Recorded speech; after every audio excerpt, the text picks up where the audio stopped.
It is time for the Moonshine Jones Show. Wherever you are, whenever you are, whoever you are, morning, noon, night, whenever you're listening to this podcast, I appreciate you for listening to this podcast. We're doing pretty well again for a small podcast, starting to grow just a little bit.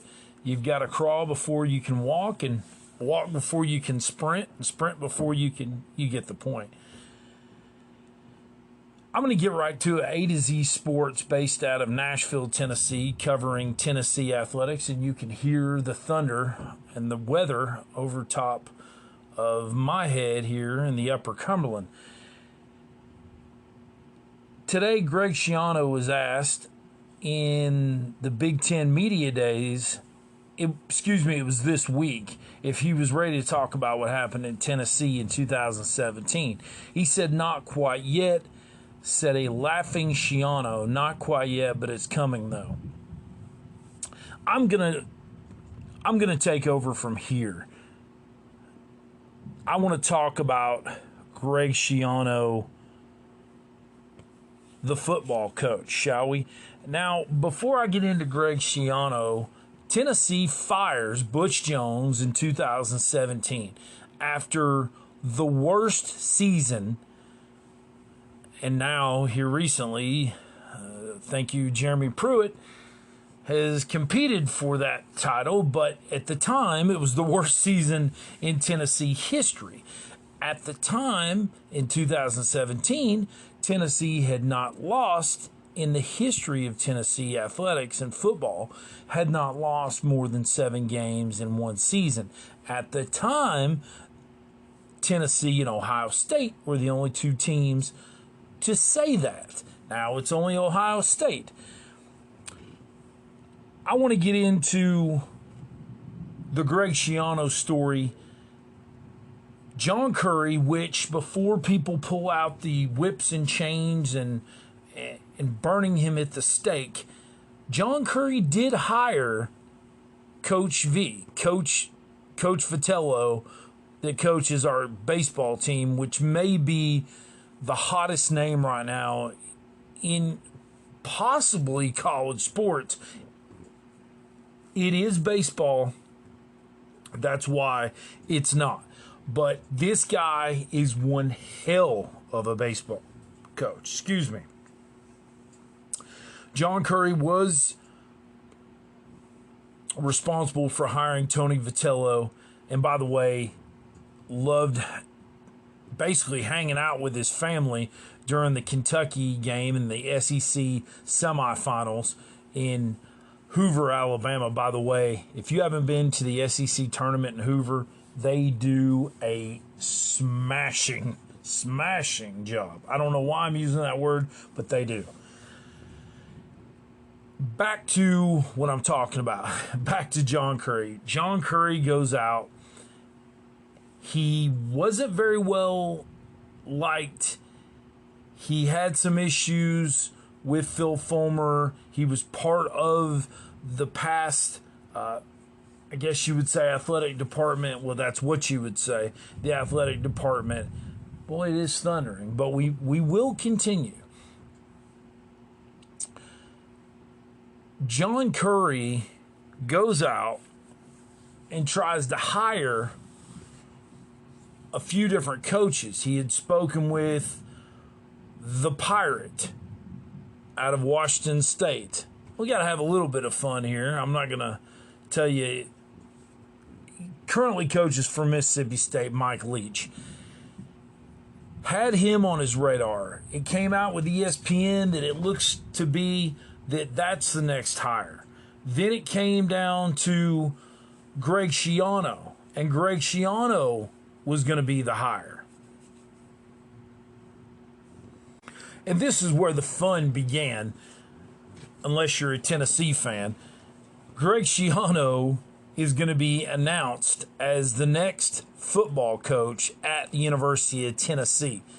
Well, Greg Schiano was connected to what happened at Penn State. Now, I just call it the way I see it, okay? Greg Schiano being connected to Penn State and it was a horrible situation. Had nothing to do with Tennessee fans not wanting it. I guess you could say to some degree it did. What it was an excuse to not hire Greg Schiano. You had just fired Butch Jones. Butch Jones, I've talked to former players, people that knew the guy. He is a snake. He's a dirty. He is, let's see, snake of the year of the decade of the history of Tennessee would go to Bruce Pearl or Butch Jones. Bruce Pearl by far much, much better coach overall, X's and O's, of course. Butch Jones, a hell of a recruiter. But when it came to personality, he was an egomaniac. He had to have everything his way. It was his way or the highway, I believe, also, and I'll try to let go of this, but when I attended Ben Hill Griffin Stadium, the Swamp, the only time I've ever been there, hotter than 7 hells down there. There's a reason why they call it the Swamp. I believe that he told our defensive coordinator to not play a prevent defense. Who in the hell, now you've got me, now I'm going off on another rabbit hole. Who in the hell on the last play of the game, 63 yards away, which is funny how that number turned up 2 years before that play, 2015, 63 yards away from an end zone. They had to have a touchdown. Who in the hell plays basically a man deep, not even basically, you played a man defense. Can you tell how pissed off I am still about that? I was there. You talk about, oh man, to be as big a Tennessee fan as I've been to, let's see, I'm getting really away from things here. I've been to 2 Tennessee Florida home games, and then that crap in 2017. But anyway, okay, this isn't about Butch Jones. Can't stand that dude. Anyway, Greg Schiano is going to be hired by Tennessee. The fans go absolutely crazy. Of course, why in the world would you hire Greg Schiano when you just fired Greg Schiano? From everything that's been told about this guy, he's an egomaniac. He has to have control of everything. People would say, well, Miami's the South. He was at Miami. Yes, that's where he really started his coaching career. Let me just throw this out there. Actually, in college, yes, he was a Penn State GA, and then he was a DB coach at Penn State, but he really took off as a defensive coordinator with that Miami 99 and 2000 team. He got to coach those guys. And by those guys, Sean Taylor and some guy that played for the Baltimore Ravens, Ed Reed, and a few other guys. Well, what a team that was. Unfortunate that Tennessee didn't get to play. Miami was the better team, and yes, you can see now I'm a sports fan. I go off on different things, but I will get back to my point. So he's at Miami. Look where he's been. Started off in New Jersey, like most coaches do in high school as an assistant. Went to Rutgers. He's been to Rutgers 3 different times. Went to Penn State as a GA. Went to Penn State from 91 to 95. Was with the Chicago Bears in 96, 97. 98, he was with the Bears. He was a DB coach. He was defensive assistant, and then he was a DB coach. Miami of Florida, that's not the South. Goes to Rutgers for 10 years, has a phenomenal record there at Rutgers. Did great things at Rutgers. I remember the game they played against Louisville. And I believe it was 1 versus 2 at the time? That's been a long time ago. But yes, he laid down the foundation for Rutgers. They may never, ever play that good again. goes to Tampa Bay as a head coach, gets fired from Tampa Bay, has a real, the word on the street is that he just can't get along with anybody. Goes to Ohio State as an assistant head coach and defense coordinator. Great job there. Great job there. Goes to playoff appearances and just missed the national championship year. Okay. So tell me and show me where his connection to the Mid-South is. You could say, okay, he was at Ohio State and 4-hour radius around, that's our recruiting base. Charlotte, Atlanta, Birmingham, Memphis, Louisville, Cincinnati. That's pretty much how the clock goes, and in Virginia. Okay, you could say there, you could play devil's advocate there, I guess you would call it that, and say, yes, he was at Ohio State, which recruits Kentucky and Cincinnati, obviously.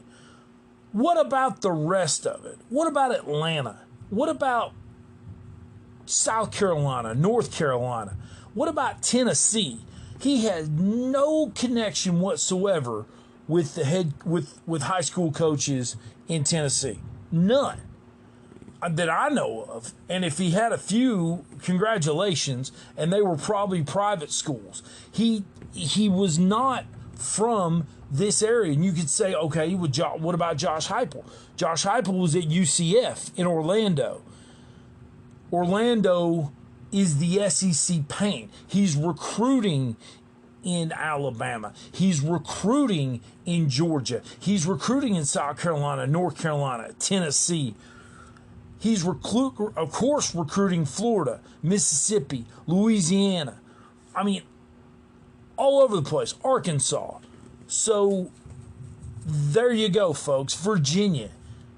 He's already established himself in the South.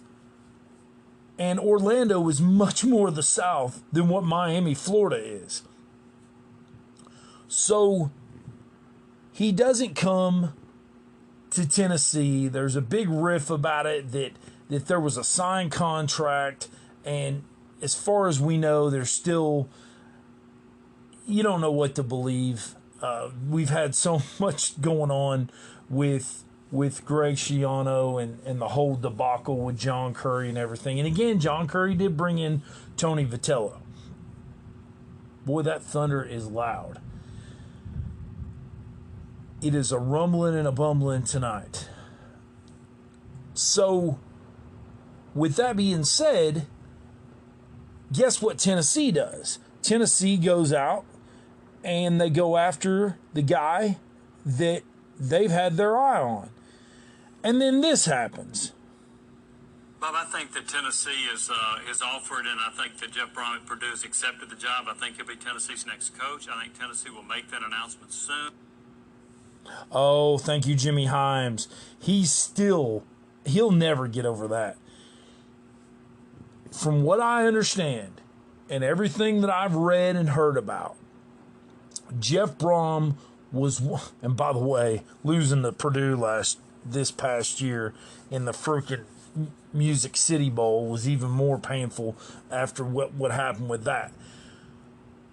Jimmy Himes goes on national TV and tells, not the world, because people in Portugal more than likely, or North Korea, well, they don't even get TV there. They're too busy learning about the great leader. Everybody and their mother that knows about college football is listening to this. From what I've read, Jeff Brom was going to take the job at Tennessee. The problem was, when it goes on national TV, he is currently with a recruit. It's not a good look. He didn't have a chance to tell his players about it. Jimmy Himes, and it happened. Jimmy Himes goes on national TV again, not again, but says this. And it was a bad look, and it really did. I believe it. Jeff Brom wanted to tell his players, wanted to do it the right way, and that is a testament to Jeff Brom and how he was raised and the man that he is. And Jimmy Himes definitely nicks that one. Then it comes out after this is at 12:31. Now Chris Lowe of ESPN, this was a fun day. November 29, 2017. Told by both sides that no deal is in place between Tennessee and Purdue's Jeff Brom and not close to being done at this point, although there have been discussions. There you go. Notice how that happened 11 minutes after that nice little interview. So I had to play that, and I love the fact that even though I say that I'm not a big fan of how people keep everything that I can't even talk right now. That's got me so wow. Not a big fan of how people have to have their past brought back up to them. Okay, so let's go to let's see here. Okay, so he's a DC at Ohio State. He goes to Rutgers in 2020 and goes 3-6. And we all remember that was everybody was playing just all conference games. Goes last year. Now people would say, oh, he went to the Gator Bowl. He went to the Gator Bowl because the team that was going to play in it pulled out of the Gator Bowl. He went 5-8 and 2-7. That is not a bowl record to be proud of. A record to get into a bowl.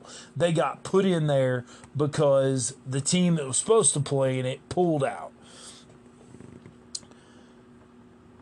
Overall, it just, again, you're hiring Butch Jones again, folks. You're hiring Butch Jones again. You don't want another Butch Jones.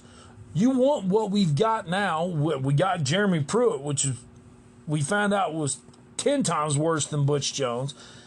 And I'll say it right now. I was living in Vegas at the time. It came out. Excuse me, it didn't even come out. He wasn't even a list. And I was thinking to myself, he's out there. He would make perfect sense. He's a defensive-minded guy. Defense wins championships. He's a great... I'm just thinking about it freshly right now. Did that mess things up? Did that change?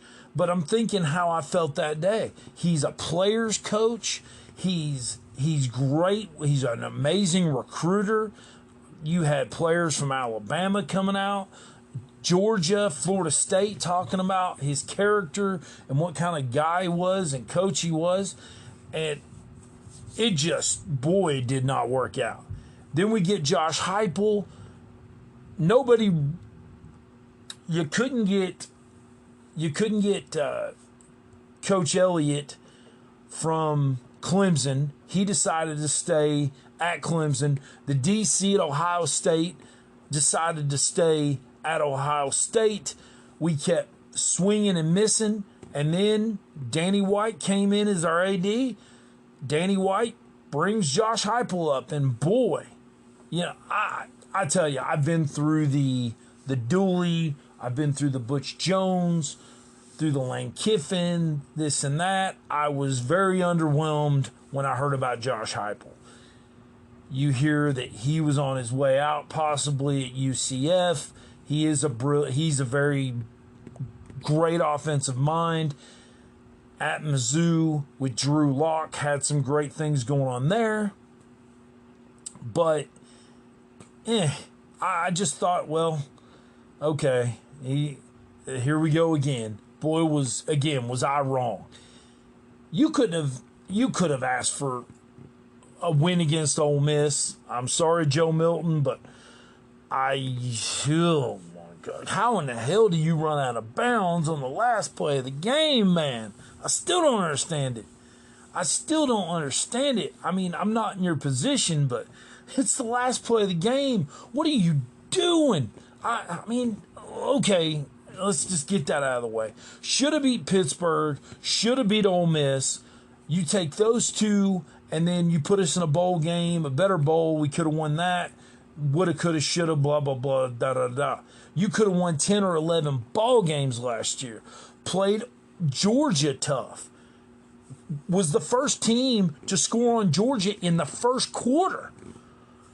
You led Alabama at Alabama, even though the game did take off at the end, but you led Alabama at Alabama. I mean, these are some good things going on here. You absolutely destroyed Mizzou, South Carolina. Now the Vandy thing is back to where it's supposed to be. You go on the road, beat Kentucky, albeit with a little controversy. Everybody needs a little controversy. Just, kind of like the goal line play against Purdue. I still can't get over that. But anyway, Heupel brings in now Nico Lama, not going to leave you. Right now, as I speak, it looks like some people have him as the number 2 recruit in America. This kid is phenomenal. He's got all the potential in the world. Let's see what happens. He has Tennessee right now at number 7 last time I saw, with Rivals and 247. That could have changed. I don't think it has, but we're right there. Fantastic job. The kids love playing for him. He's different. He's just a different kind of coach. But with that being said, that wraps up the Moonshine Jones podcast, talking about my Big Orange, the Tennessee Vols. As you can listen to the podcast, I'm getting better, and I'm getting better and better, working on it. I think I got a good product. I think it's there's a point of view there. There's a very wide spectrum when I talk about different things. I go to different spots, but not many people know more about Tennessee football or athletics than what I do. And I'm so passionate about it. If you find a passion in life, do whatever you can to make that your job. And I love talking about it. I've had a sports show before. I've had 2 sports shows in Georgia and in Chattanooga. Both in the Chattanooga area, excuse me. I'm just passionate about what I talk about, and that's what you need to be. So I am Moonshine Jones. Thank you guys for listening. Hopefully everybody's going to be okay with this weather going on. God look after everybody. Thank you so much for listening. Go Big Orange and go USA.